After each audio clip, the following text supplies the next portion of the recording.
10వ తరగతి విద్యార్థులకు స్వాగతం. ఈరోజు మనం మొదటి అధ్యాయం వాస్తవ సంఖ్యల్లో అభ్యాసం 1లోని సమస్యలను సాధించే ప్రయత్నం చేద్దాం. అభ్యాసం 1.1 మొదటి బిట్లో యూక్లిడ్ భాగహార శేష విధిని ఉపయోగించి గాసాబా కనుగొనము. 1వ లెక్క 900 270, 2వది 196 38,220, 3వది 1651 2032. మూడవ సమస్యను మీకోసం నేను సాధించే ప్రయత్నం చేస్తాను.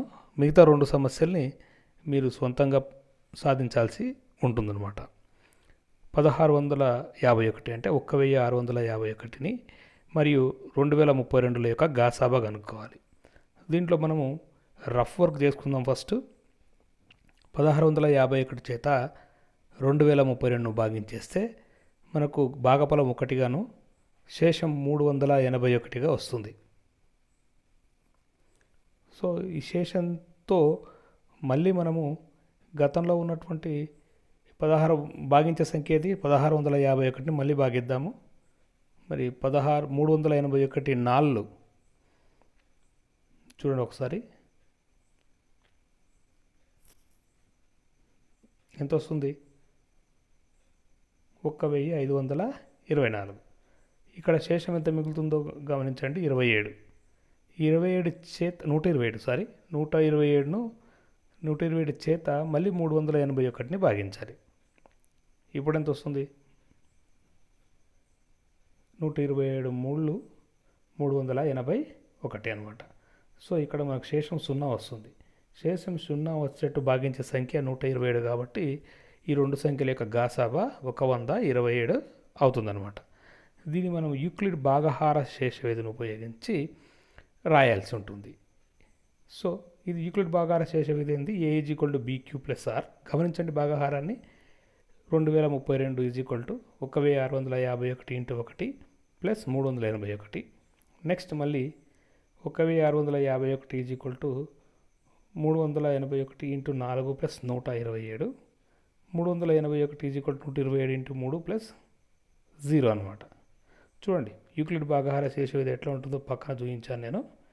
దాని ప్రకారము ఇంతకుముందు చేసిన భాగహారాన్ని ముందర పెట్టుకొని A = BQ + R అనేటువంటి ఈ లెక్కకు మనం యూక్లిడ్ భాగహార శేష విధి ప్రకారం రాసి గాసాబా కనుక్కోవాలి. ఎంత వస్తుంది గాసాబా అంటే మనకు చివరిసారిగా 127 చేత భాగించాం కాబట్టి భాగించినప్పుడు శేషం 0 వచ్చింది కాబట్టి 127 గాసాబా అవుతుందన్నమాట. జాగ్రత్తగా గమనించండి. సాధ్యమైతే నోట్బుక్లో రాసే ప్రయత్నం చేస్తూ ఉండండి. సో గాసాబా ఎంత, దేర్ఫోర్ గాసాబా = 127 అనమాట.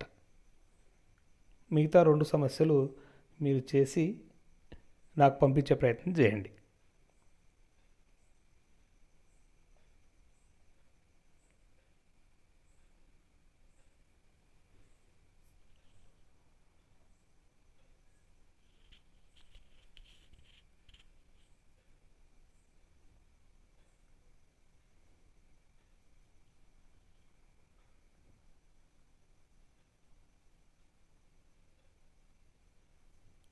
సో రెండవది, Q అనే ఒక పూర్ణ సంఖ్యకి ప్రతి ధనాభేసి పూర్ణ సంఖ్య 6Q + 1 లేదా 6Q + 3 లేదా 6Q + 5 రూపంలో ఉంటుందని భాగహార శేష విధి ఆధారంగా చూపండి. చూడండి ధనాభేసి సంఖ్య, ఒక బేసి సంఖ్య తీసుకుంటే అది 6Q + 1 6Q + 3 6Q + 5 రూపంలో ఉంటుంది అని భాగహార శేష విధిని ఉపయోగించి చెప్పాలన్నమాట. సో ఇటువంటి సమస్యలు కూడా మనకు పరీక్షలు వచ్చే అవకాశం ఉంది కాబట్టి కొంచెం జాగ్రత్తగా గమనించండి. మనం ఒక ధన బేసి సంఖ్య అనుకుందాం. మనకు 6Q అనే మాట చెప్పిండు కాబట్టి మనము ఇక్కడ 6తో భాగించబడుతుంది A, అంటే A = 6. అప్పుడు మనకు Aను 6తో భాగిస్తే శేషము 6 వచ్చింది అనుకుందాం. అప్పుడు దాన్ని ఏ విధంగా రాస్తాం మనం, A = 6Q + R. మనకు శేష విధిని ఉపయోగించి తెలిసింది ఏంటంటే శేషము అనేది 6తో భాగిస్తున్నాం కాబట్టి 0 1 2 3 4 5 ఉండే అవకాశము ఉంది. ఒకవేళ R = 0 అయితే A = 6Q + 0. 6Q + 0 అంటే అది సరి సంఖ్య RQ అనేది 2చే భాగించబడుతుంది కాబట్టి అది సరి సంఖ్య అవుతుంది, బేసి సంఖ్య కాదు. ఒకవేళ 1 అయిందనుకో, RQ + 1 అది బేసి సంఖ్య అయ్యే అవకాశం ఉందన్నమాట. R = 2 అయినప్పుడు RQ + 2, ఇక్కడ మనము RQలో 2లోంచి 2 కామన్ చేస్తే 2 × 3Q + 1, ఇక్కడ 3Q + 1ని మనం K అనుకుంటే ఏమవుతుంది, అది మొత్తం 2K అవుతుంది. ఈ 2 యొక్క గుణిజంగా ఉన్న ఏ సంఖ్య కూడా సరి సంఖ్య. సో మనకు RQ + 2 అనేది సరి సంఖ్య అవుతుంది, ఇది బేసి సంఖ్య కాదు. ఎందుకోసం అంటే మనం 3Q + K అనుకున్నాం, అప్పుడు 2K వచ్చింది. 2K లాగా ఉంటే అది సరి సంఖ్య. ఏ సంఖ్య అయినా సరే 2K అని వస్తే అది సరి సంఖ్య అన్నమాట. సో ఇది సరి సంఖ్య. RQ + 2 అనేది సరి సంఖ్య, కానీ RQ + 1 అనేది బేసి సంఖ్య, అది గమనించాలి. R = 3 అయినా A = RQ + 3, 3ని ఎట్లా రాసుకుంటాం మనం, RQ + 2 + 1. సో మనకు RQలో 2లో కూడా 2 ఉంది కాబట్టి 2 కామన్ చేస్తే 3Q + 1 + 1. సో 2 × 6 + 1 + 1. సో 3Q+ను మనం K అనుకుంటే 2 × K + 1, 2 × K + 1, 3Q + 1ని K అనుకున్నాం మనం ఇక్కడ. K + 1, 2K + 1 అనే రూపంలో ఏ సంఖ్య ఉన్నా కూడా అది ఖచ్చితంగా బేసి సంఖ్య అవుతుంది, అది గమనించాలి. R = 4 అవుతే అప్పుడు A = 6Q + 4. 6Qలో 2 ఉంది, 4లో కూడా 2 ఉంది కాబట్టి 2ని కామన్ చేస్తే 2 × 3Q + 2. చూడండి, 2 × 6, 2 × 4 సరిపోయింది కదా. 3Q + 2ను K అనుకో, అప్పుడు అదేమవుతుంది, 2K అవుతుంది. 2K రూపంలో ఉన్న సంఖ్య ఏదైనా కూడా అది సరి సంఖ్య. అంటే R = 4 అయినప్పుడు బేసి సంఖ్య కావట్లేదు, అది సరి సంఖ్య అవుతుంది. ఒకవేళ R = 5, శేషం 5 అయింది అనుకుందాం, దాని విధంగా రాసుకోవచ్చు, RQ + 5. RQ 5 నేను రాసుకోవచ్చు 4 + 1. ఇప్పుడు RQలో 4లో కూడా 2 ఉంది కాబట్టి ఆ రెండిట్లోంచి 2 కామన్ చేస్తే 2 × 6, 2 × 4, సో 2 సరిపోయింది, +1. 3Q + 2 మనము K అని అనుకుంటే ఈ మొత్తం సమీకరణము 2K + 1గా మారుతుంది. ఇంతకుముందు చెప్పినట్టు 2K + 1 రూపంలో ఏది ఉన్నా అది బేసి సంఖ్య. సో R = 5 అయినప్పుడు కూడా బేసి సంఖ్యనే వచ్చింది మనకు. ఎప్పుడెప్పుడు బేసి సంఖ్యలు వచ్చింది లెక్కలో, ఏ బేసి సంఖ్య అయినా అది 6Q + 1. చూడండి, ఇంతకుముందు చేసాం మనం, 6Q + 3, 6Q + 5 రూపంలో ఉండును, ఇప్పుడే బేసి సంఖ్యలు వచ్చిందనమాట. కాబట్టి ఈ విధంగా మనం భాగహార శేష ఉపయోగించి లెక్కలు చేయాల్సి ఉంటుంది. నెక్స్ట్, ఏదైనా ధనపూర్ణ సంఖ్య వర్గము 3p లేదా 3p+1 రూపంలో ఉంటుందని భాగహార శేష విధి ఆధారంగా చూపండి. ధనపూర్ణ సంఖ్య అన్నాడు, వర్గము అన్నాడు కాబట్టి వర్గం కూడా అవసరం. ఇక్కడ స్క్వైర్ ఏ ఒక ధనపూర్ణ సంఖ్య,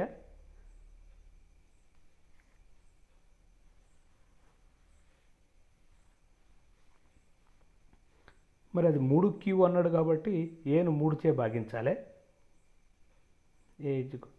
అప్పుడు మనకు Q అనేది భాగఫలం అవుతుంది, R అనేది శేషంగా వస్తుంది.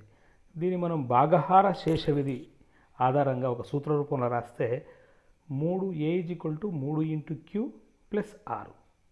ఇప్పుడు 6 3తో భాగిస్తున్నాం కాబట్టి 6 యొక్క విలువలు అంటే శేషం యొక్క విలువలు ఏమయ్యే అవకాశం ఉంది, 0 వస్తుంది కావచ్చు, 1 కావచ్చు, 2 కావచ్చు.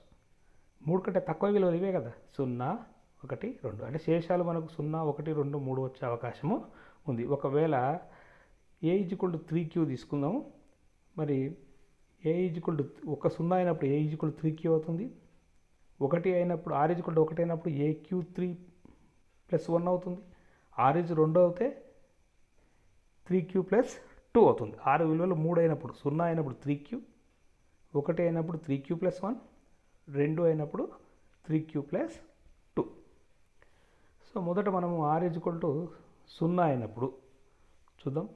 R = 0 అయినప్పుడు దీని యొక్క వర్గం ఏ రూపంలో ఉంటుంది, వర్గం అంటే స్క్వేర్, = 3Q² చూడండి ఎంత వస్తుంది, 9 క్యూ².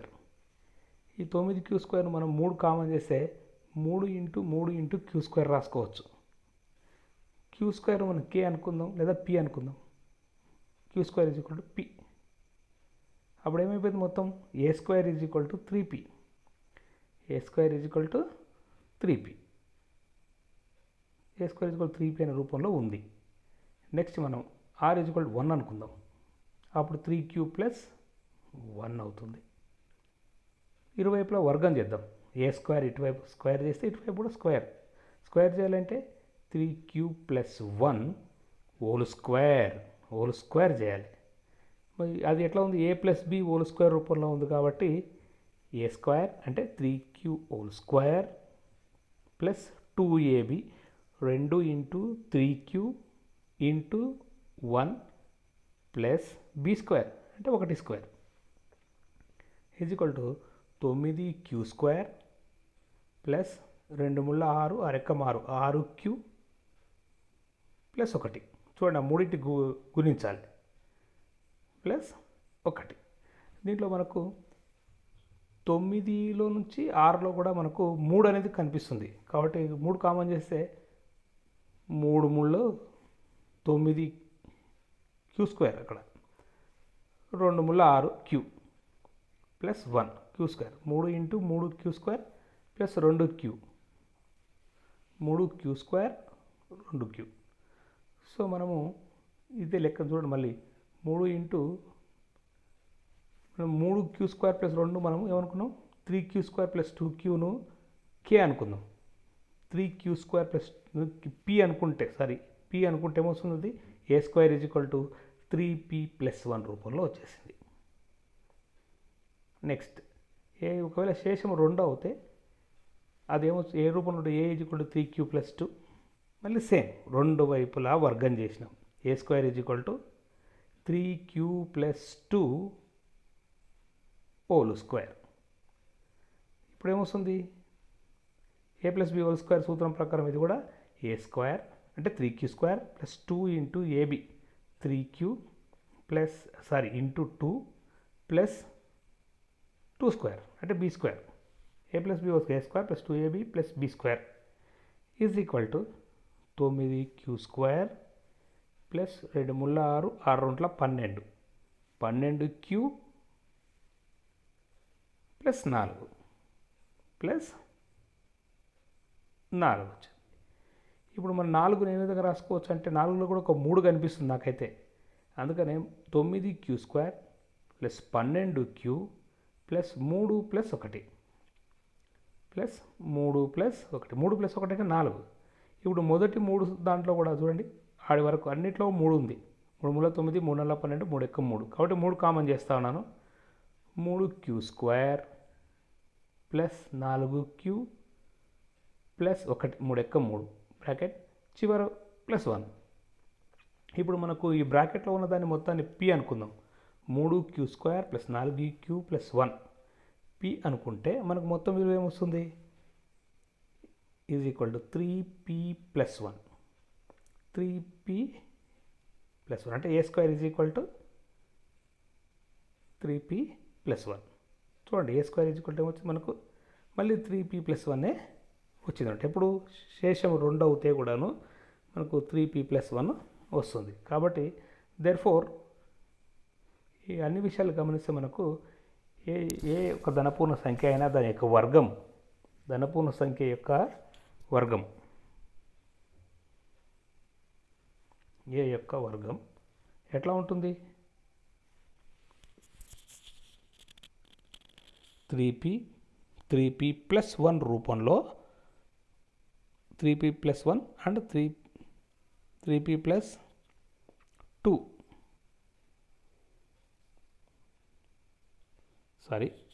3p ప్లస్ 1 రూపంలో ఉంటుంది. మనకి ఇవే రూపాలు వచ్చినాయి కాబట్టి ధనపూర్ణ సంఖ్య యొక్క వర్గము 3p ప్లస్ 1 రూపంలో ఉండును. ఈ విధంగా మనము నిరూపించాల్సి ఉంటుందన్నమాట. సో భాగహార శేష విధి యొక్క అప్లికేషన్స్ ఇవన్నీ కూడాను. నెక్స్ట్ 4వ లెక్క చూడండి. ఏదైనా ధనపూర్ణ సంఖ్య యొక్క ఘనము 9m లేదా 9m+1 లేదా 9m+8 రూపంలో ఉంటుందని భాగహార శేష విధి ఆధారంగా చెప్పాలి. ఇక్కడ ఘనమనుడు అంటే క్యూబ్ చేయాల్సి ఉంటుంది అనమాట. ఒక ధనపూర్ణ సంఖ్య తీసుకుందాము. ఏ ఒక ధనపూర్ణ సంఖ్య.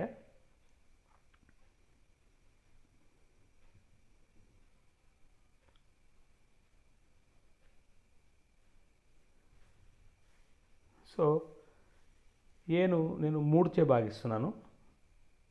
3చే భాగిస్తే నాకు క్యూ భాగఫలము శేషము 6 వచ్చింది. సో ఈ మొత్తాన్ని మనము భాగహార శేష విధి ప్రకారం రాస్తే నాకు ఏమొస్తుందంటే A = 3Q + 6. A = 3Q + 6. So మనకు 6 యొక్క విలువలు శేషం ఏముంటుంది, 3తో భాగిస్తున్నాం కాబట్టి 0 కావచ్చు, 1 కావచ్చు, 2 కావచ్చు. ఈ 3 మాత్రమే శేషాలుగా ఉండే అవకాశం ఉంది. ఇప్పుడు మనం ఘనం కనుక్కోమండు కాబట్టి ఇంతకుముందు లెక్కలో వర్గం అన్నాడు, ఇప్పుడు ఘనం అంటుండు కాబట్టి మనం ఇచ్చిన సంఖ్యను ఘనం చేస్తూ పోదాం. ఘనం అంటే ఏంది? క్యూబ్. సో A = శేషం 0 అయితే 3Q అవుతుంది. R = 1 అయినప్పుడు 3Q + 1 అవుతుంది. R = 2 అయినప్పుడు 3Q + 2 అవుతుంది. ఇది గమనించండి. 0 అయినప్పుడు 3Q, 1 అయినప్పుడు 3Q + 1, 2 అయినప్పుడు 3Q + 2 అనమాట. సో A = 3Q అయినప్పుడు దీని యొక్క ఘనంగా అనుకోవాలి. ఘనం అంటే ఇది cube. A cube = 3 whole cube. ఇరువైపులా ఘనం చేసినాను, రెండు వైపులా ఘనం చేయగా. సో A క్యూబ్ అట్లే ఉంటుంది. ఇక్కడ 3 అంటే ఏంది? 27. 27 క్యూబ్. 27లో కూడా 9 ఉంది కాబట్టి 9 కామన్ చేస్తే 9 × 3 = 27, 3 క్యూబ్. ఇప్పుడు 3Q² క్యూబ్ నది. 3 క్యూబ్ని ఏమనుకున్నాం? M అనుకుందాం. ఆ మొత్తాన్ని బ్రాకెట్లో ఉన్నదాన్ని M అనుకుంటే A క్యూబ్ = 9m.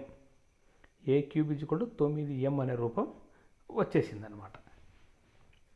ఒకవేళ R = 1 అయితే అప్పుడు A = 3Q + 1. ఇప్పుడు రెండు వైపులా ఘనం చేయాలి. A cube = 3Q + 1 whole cube.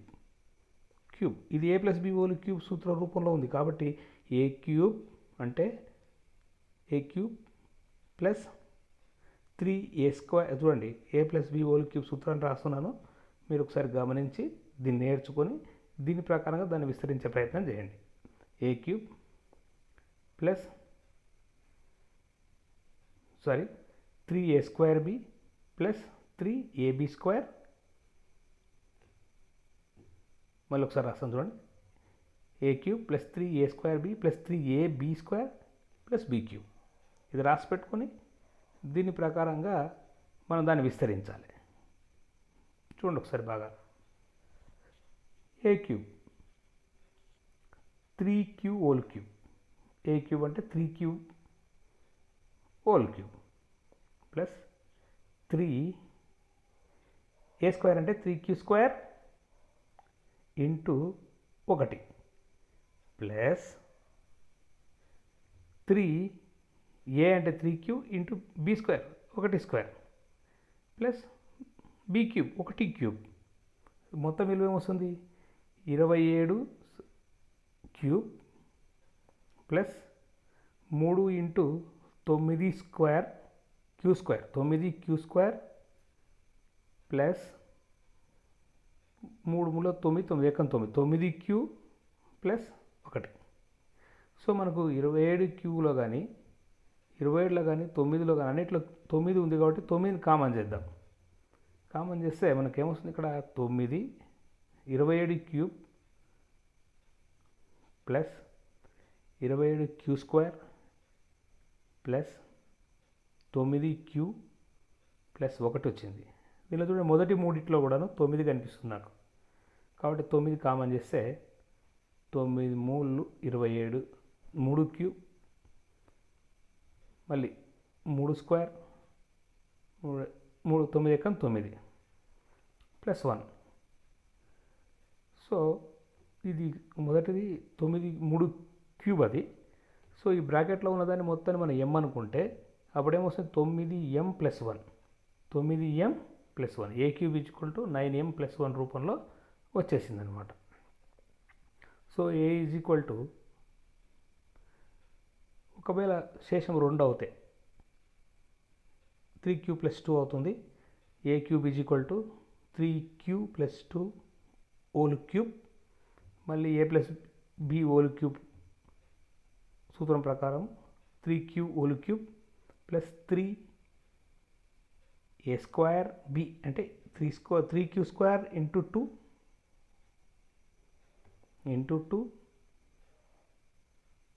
Plus 2 square అనమాట. మీరు ఒకసారి గమనించండి, ఇది చిన్న డిస్టర్బెన్స్ వస్తుంది. ఇంటూ 2 ప్లస్ 3 ఇంటూ a అంటే 3q, b స్క్వేర్ అంటే 2 స్క్వేర్ ప్లస్ b క్యూబ్ అంటే 2 క్యూబ్. సో 3 క్యూబ్ అంటే 27 cube 3 into 9 q square into 2 plus 3 3 into 4. ఇక్కడ మనకు 3 3 9 ఇంటూ 4 రావాలి. 27 రాశాను అక్కడ, అది సరిగ్గా చూసుకోండి. 27 క్యూబ్ మళ్ళీ 27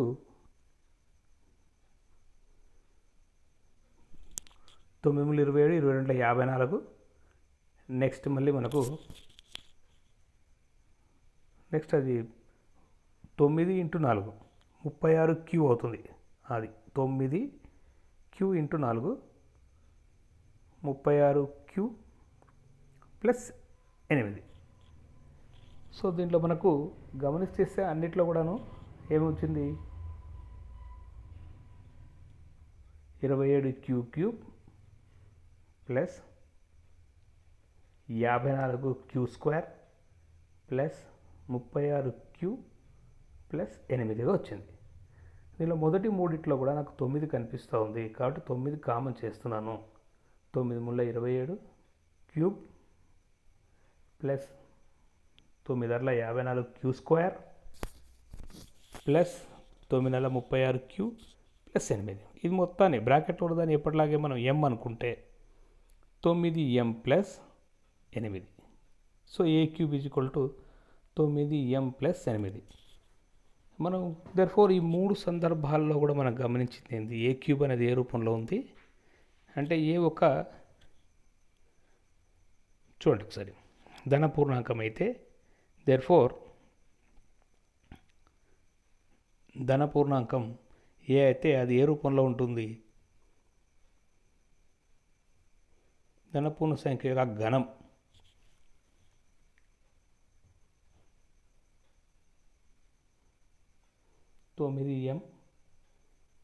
తొమ్మిది m ప్లస్ 1 9m ప్లస్ 8 రూపంలో ఉంటుంది. కొంచెం జాగ్రత్తగా ఒక 4-5 సార్లు ప్రాక్టీస్ చేస్తే అర్థమవుతుంది. కొంచెం జాగ్రత్తగా పెన్ను పేపర్ ముందు వేసుకొని ప్రాక్టీస్ చేస్తూ ఉండండి.